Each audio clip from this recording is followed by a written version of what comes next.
Kei ngā iwi o te motu nau mai ki te Karere, kawe ake nei ngā kōrero mo te ASB Polyfest 2026 kia koutou i tēnei rā i konei i te Te Tapere o Manukau. Kei konei ngā rotonga Māori katoa, ngā rōpū Māori katoa pēnei a manatahi, e rōpū e āwhina ana i wā tātou rangatahi. Kei muri rā ko te whare wānanga o Awanui Ārangi, hāpai te hauora, ASB hoki, te hunga e tino tautoko ana i tēnei ahurei nei. Nō reira koe nei te rā tuatoru o te ASB Polyfest 2026, e ki katoa ana te Te Tapere nei o Manukau i te tini ngero, koe tai mai nei ki te mātakitaki i ngā kapa toki pou tangata o te whakataetai nei.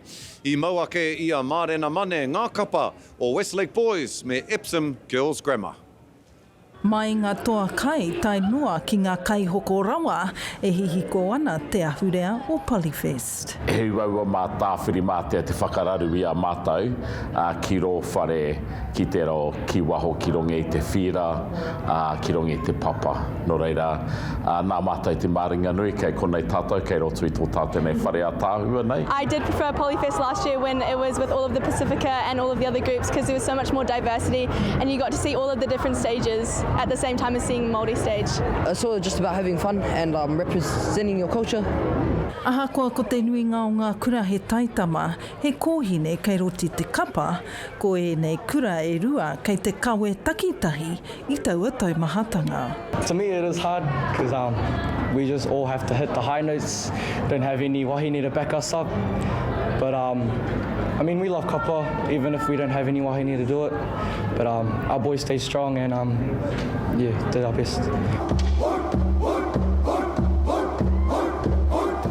E hara i te mahi māma he oe anō I whakai nei tamariki ki te wero. It was incredible. It was very different being inside, but it was awesome. I really felt one with the girls and it was really cool to see all our work be shown on stage.